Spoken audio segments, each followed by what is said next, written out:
ರಾಧಾ ರಮಣ ಗಾಂಧಾರಿ ನಟಿ ಕಾವ್ಯಗೌಡ ಕುಟುಂಬ ಕಲಹ ಬೀದಿಗೆ ಬಿದ್ದಿದೆ. ರಾಧಾ ರಮಣ ಗಾಂಧಾರಿ ಸೀರಿಯಲ್ ನಟಿ ಕಾವ್ಯಗೌಡ ಕುಟುಂಬ ಕಲಹ ಬೀದಿಗೆ ಬಿದ್ದಿದೆ. ಓರಗಿತ್ತಿಯರ ಜಗಳದಿಂದ ಈ ಕೌಟುಂಬಿಕ ಜಗಳ ಬೀದಿಗೆ ಬಂದಿದೆ. ಕಾವ್ಯಗೌಡ ಮತ್ತು ಓರಗಿತ್ತಿ ಪ್ರೇಮ ಇಬ್ಬರಿಂದಲೂ ಕೂಡ ಪ್ರತಿದೂರು ದಾಖಲಾಗಿದೆ. ಸ್ಟೇಷನ್ ಮೆಟ್ಟಿಲೇರಿದ್ದಾರೆ. ರೇಪ್ ಮಾಡುವುದಾಗಿ ಬೆದರಿಕೆ ಅಂತ ಕಾವ್ಯಗೌಡ ಅಕ್ಕ ದೂರು ಕೊಟ್ಟಿರೋದು. ಪ್ರೇಮ ಮೇಲೆ ಕಾವ್ಯ ಪತಿ ಸೋಮಶೇಖರ್ ಹಲ್ಲೆ ಮಾಡಿದ್ದಾರೆ ಅಂತ ಮತ್ತೊಂದು ಕಡೆ ಪ್ರತಿದೂರು ಕೂಡ ದಾಖಲಾಗಿದೆ. ಕಾವ್ಯ ಅಕ್ಕ ಭವ್ಯಾರಿಂದ ರಾಮಮೂರ್ತಿನಗರ ಠಾಣೆಗೆ ದೂರು ದಾಖಲಾಗಿದೆ. ಹಲ್ಲೆ ಸಂದರ್ಭದ ದೃಶ್ಯ. ಈ ಹಲ್ಲೆ ಮಾಡಿರುವಂಥದ್ದು ಪ್ರೇಮ ಅವರ ತಂಗಿ ಮೇಲೆ. ಕಾವ್ಯ ಗೌಡ ಅವರ ಪತಿ ಸೋಮಶೇಖರ್ ಮನೆಗೆ ನುಗ್ಗಿ ನಿಂದಿಸಿ ಹಲ್ಲೆ ಮಾಡಿರುವಂತಹ ಆರೋಪದ ಮೇರೆಗೆ ಎಫ್ಐಆರ್ ದಾಖಲಾಗಿದೆ. ದೂರು ಪ್ರತಿದೂರು ಇಬ್ಬರ ಕಡೆಯಿಂದಲೂ ಕೂಡ ಪ್ರತಿದೂರು ದಾಖಲಾಗಿದೆ. ಸೋಮಶೇಖರ್ ಹಾಗೂ ನಂದೀಶ್ ಇಬ್ರು ಕೂಡ ಅಣ್ಣ ತಮ್ಮಂದಿರು, ಸಹೋದರರು.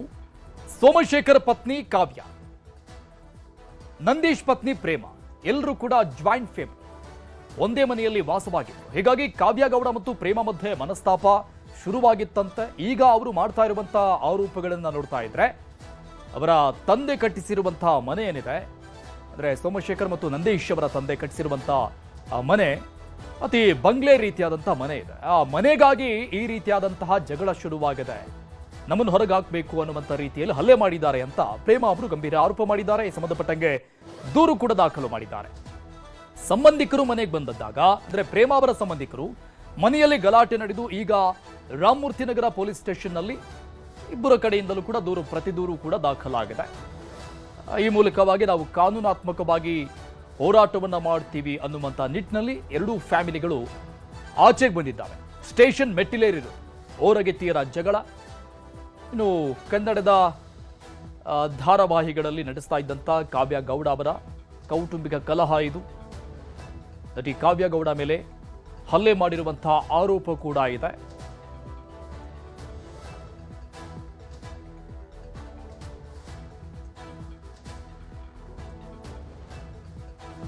ಈ ಬಗ್ಗೆ ಡೀಟೇಲ್ಸ್ ಕೊಡ್ತಾರೆ ನಮ್ಮ ಪ್ರತಿನಿಧಿ ಮಾದೇಶ್. ಲೈವ್ ನಲ್ಲಿ ಜಾಯ್ನ್ ಆಗ್ತಾ ಇದ್ರೆ. ಮಾದೇಶ್, ನಟಿ ಕಾವ್ಯಗೌಡ ಅವರ ಕೌಟುಂಬಿಕ ಕಲಹ ಆಲ್ಮೋಸ್ಟ್ ಸ್ಟೇಷನ್ ಮೇಲೆ ಹತ್ತಿದ್ದು. ಮತ್ತೊಂದು ಕಡೆ ಎರಡು ಎಫ್ಐಆರ್, ಪ್ರತ್ಯೇಕವಾದಂತಹ ಎಫ್ಐಆರ್ ಕೂಡ ದಾಖಲಾಗಿದೆ. ಈಗ ಅವರು ಒಬ್ಬರ ಮೇಲೊಬ್ಬರು ಒಂದಿಷ್ಟು ಆರೋಪಗಳನ್ನ ಮಾಡ್ತಾನೆ ಇದ್ದಾರೆ. ಈಗ ಪ್ರೆಸೆಂಟ್ ಏನು ಮಾಹಿತಿಗಳು ಸಿಗ್ತಾ ಇದೆ?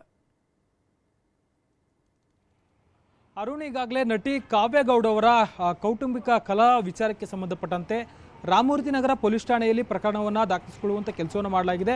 ಎರಡು ಪ್ರತ್ಯೇಕ ಎಫ್ಐಆರ್ಗಳನ್ನು ದಾಖಲು ಮಾಡಿಕೊಂಡು ಪೊಲೀಸರು ತನಿಖೆ ಮಾಡುವಂಥ ಕೆಲಸವನ್ನು ಮಾಡ್ತಿದ್ದಾರೆ. ಇಬ್ಬರು ಕುಟುಂಬಸ್ಥರನ್ನು ಕೂಡ, ಅಂದರೆ ಕಾವ್ಯಗೌಡ ಹಾಗೂ ಪ್ರೇಮ ಇಬ್ಬರು ಕುಟುಂಬಸ್ಥರನ್ನ ವಿಚಾರಣೆ ಮಾಡುವಂಥ ಕೆಲಸವನ್ನು ಕೂಡ ಈಗಾಗಲೇ ಪೊಲೀಸರು ಮಾಡಿದ್ದಾರೆ. ಇಲ್ಲಿ 2 ವರ್ಷಗಳು ಕೇಳಿ ಬರ್ತಿದೆ. ಅಂದರೆ ಕಾವ್ಯಗೌಡ ಅವರು ಕೂಡ ಒಂದಷ್ಟು ಆರೋಪಗಳನ್ನು ಪ್ರೇಮ ಅವರು ಮತ್ತು ಅವ್ರ ಕುಟುಂಬಸ್ಥರ ಮೇಲೆ ಮಾಡ್ತಿದ್ದಾರೆ. ಈ ಕಡೆ ಪ್ರೇಮ ಅವರು ಕೂಡ ಕಾವ್ಯಗೌಡ ಮತ್ತು ಅವರ ಪತಿಯ ಮೇಲೆ ಒಂದಷ್ಟು ಆರೋಪಗಳನ್ನು ಮಾಡುವಂಥ ಕೆಲಸವನ್ನು ಮಾಡ್ತಿದ್ದಾರೆ. ನಿನ್ನೆ ಸಣ್ಣ ಪುಟ್ಟ ವಿಚಾರಗಳಿಗೆ ಸಂಬಂಧಪಟ್ಟಂತೆ, ಅಂದರೆ ಪ್ರೇಮ ಅವರು ಮಾಡ್ತಿರುವಂಥ ಒಂದಷ್ಟು ಆರೋಪಗಳೇನೆಂದರೆ, ಊಟ ಮಾಡ್ತಿರುವಂಥ ಸಂದರ್ಭದಲ್ಲಿ ಕಾವ್ಯಗೌಡ ಅವರು ಏಕಾಏಕಿ ಬಂದು ನಮ್ಮ ಊಟ ಮಾಡ್ತಿದ್ದಂಥ ಪ್ಲೇಟ್ಗಳನ್ನೆಲ್ಲ ಬಿಸಾಕಿ ಗಲಾಟೆಯನ್ನು ತೆಗೆಯುವಂಥ ಕೆಲಸವನ್ನು ಮಾಡಿದ್ದಾರೆ. ಸಣ್ಣ ಪುಟ್ಟ ವಿಚಾರವನ್ನು ದೊಡ್ಡದಾಗಿ ಗಲಾಟೆಗಳನ್ನು ಮಾಡಿಕೊಂಡು ಈ ಮನೆಯಲ್ಲಿ ಇರಬಾರ್ದು ಅನ್ನುವಂಥ ನಿಟ್ಟಿನಲ್ಲಿ ಅವರು ನಮ್ಮನ್ನ ಮನೆಯಿಂದ ಹೊರಗಾಕಬೇಕು ಅಂತೇಳಿ ಇವರು ಗಲಾಟೆಯನ್ನು ಮಾಡಿದ್ದಾರೆ ಅಂತೇಳಿ ಪ್ರೇಮ ಅವರು ಕಾವ್ಯಗೌಡ ಅವರ ವಿರುದ್ಧ ಮತ್ತು ಅವರ ಪತಿ ಸೋಮಶೇಖರ್ ವಿರುದ್ಧ ಗಂಭೀರ ಆರೋಪಗಳನ್ನು ಮಾಡುವಂಥ ಕೆಲಸವನ್ನು ಮಾಡಿದರು. ಅದಾದಮೇಲೆ ಈತ ಕಾವ್ಯಗೌಡ ಅವರು ಕೂಡ ಪ್ರೇಮ ಅವರು ನಮ್ಮ ಮಗುವಿಗೆ, ಅಂದರೆ 2 ವರ್ಷದ ಮಗಳಿಗೆ ಆಕೆ ಹೊಡೆದ್ರು, ಹೀಗಾಗಿ ನಾನು ಸಹಿಸ್ಕೊಳ್ಳೋಕೆ ಆಗೋದಿಲ್ಲ, ಅದನ್ನು ಪ್ರಶ್ನೆ ಮಾಡೋದಕ್ಕೆ ಹೋದೆ, ಆಗ ಗಲಾಟೆ ಆಗಿದೆ ಅಂತೇಳಿ ಕಾವ್ಯಗೌಡರು ಹೇಳುವಂಥ ಮಾಡುವಂಥ ಕೆಲಸವನ್ನು ಮಾಡಿದ್ದಾರೆ. ಸದ್ಯಕ್ಕೆ ಈ ಒಂದು ಸಂದರ್ಭದಲ್ಲಿ ಗಲಾಟೆ, ಅಂದರೆ ಇಬ್ಬರು ಕೂಡ ಕಾವ್ಯಗೌಡ ಮತ್ತು ಪ್ರೇಮ ಇವರಿಬ್ಬರ ಗಲಾಟೆ ನಡೆಯುವಂಥ ಸಂದರ್ಭದಲ್ಲಿ ಅವರ ಪತಿಯಂದಿರು ಕೂಡ ಇದರಲ್ಲಿ ಗಲಾಟೆಯಲ್ಲಿ ಭಾಗಿಯಾಗಿದ್ದಾರೆ. ಸೋಮಶೇಖರ್ ಮತ್ತು ನಂದೀಶ್ ಅವರು ಇಬ್ಬರು ಕೂಡ ಅಣ್ಣ ತಮ್ಮಂದರು. ಅವರು ಕೂಡ ಅವರವರ ಪತ್ನಿಯರ ಪರ ಬಂದು ಜಗಳವನ್ನು ಮಾಡಿಕೊಳ್ಳುವಂಥ ಕೆಲಸವನ್ನು ಮಾಡಿದ್ದಾರೆ. ಸದ್ಯಕ್ಕೆ ಈ ಒಂದು ಕೌಟುಂಬಿಕ ಕಲಹ ರಾಮಮೂರ್ತಿನಗರ ಪೊಲೀಸ್ ಠಾಣೆಗೆ ಬಂದಿದೆ. ಒಂದಷ್ಟು ವಿಡಿಯೋ ಫುಟೇಜ್ಗಳು ಕೂಡ ವೈರಲ್ ಆಗ್ತಿದ್ದಾವೆ. ಕಾವ್ಯಗೌಡ ಅವರ ಪತಿ ಸೋಮಶೇಖರ್ ಅವರು ಚಪ್ಪಲಿ ತೆಗೆದುಕೊಂಡು ಹೊಡೆದಿರುವಂಥ ಒಂದಷ್ಟು ವಿಡಿಯೋಗಳಾಗಿರ್ಬೋದು, ಮತ್ತು ಅಲ್ಲಿ ಬೈದಾಡಿಕೊಂಡಿದ್ದಂಥ ಒಂದಷ್ಟು ವಿಡಿಯೋಗಳು ಕೂಡ ಪೊಲೀಸರಿಗೆ ಸಿಕ್ಕಿವೆ. ಅವನ್ನು ಕೂಡ ಪರಿಶೀಲನೆ ಮಾಡುವಂಥ ಕೆಲಸವನ್ನು ಮಾಡ್ತಿದ್ದಾರೆ. ಮತ್ತೊಂದು ಕಡೆ ಎಲ್ಲರನ್ನೂ ಕೂಡ, ಅಂದರೆ 2 ಪ್ರತ್ಯೇಕ ಪ್ರಕರಣಗಳಲ್ಲಿ ಆರೋಪಿಗಳನ್ನು ಮಾಡಲಾಗಿದೆ. ಕಾವ್ಯಗೌಡ ಮತ್ತು ಅವರ ಪತಿ ಸೋಮಶೇಖರ್ ಮತ್ತು ಅವರ ತಂಗಿ ಆಗಿರುವಂತಹ ಭವ್ಯಗೌಡ ಇವರನ್ನ ಆರೋಪಿಗಳನ್ನಾಗಿ ಒಂದು ಪ್ರಕರಣದಲ್ಲಿ ಮಾಡಲಾಗಿದೆ.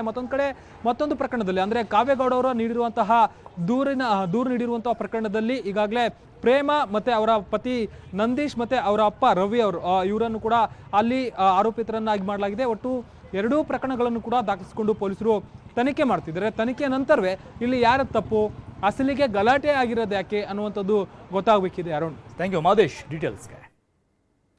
ನಮ್ಮ ಮಾವ ಇಲ್ಲ ಮೇಡಮ್, ಇದು ಆಲ್ರೆಡಿ ಒಂದ್ಸಲಿ ನನಗೆ ಅವರು ಹೊಡೆದಿದ್ರು. ನನ್ನ ಮಾವನ ಹೆಸರು ಹಾಳು ಮಾಡಬಾರ್ದು ಅಂತ ನಾನು ಪಬ್ಲಿಕ್ಗೆ ಬಂದಿಲ್ಲ. ಇದು 2ನೇ ಸಲ. ಯಾಕಂದರೆ ನನ್ನ ಗಂಡನಿಗೆ ಹಿಂದೆ ಚಾಕು ಚುಚ್ಚಿದಾಗ ನನ್ನ ಮಗಳಿಗೆ ಹೊಡೆದಾಗ ಡೆಫಿನೆಟ್ ಆಗೆಲ್ಲ ಭಯ ಆಗುತ್ತೆ.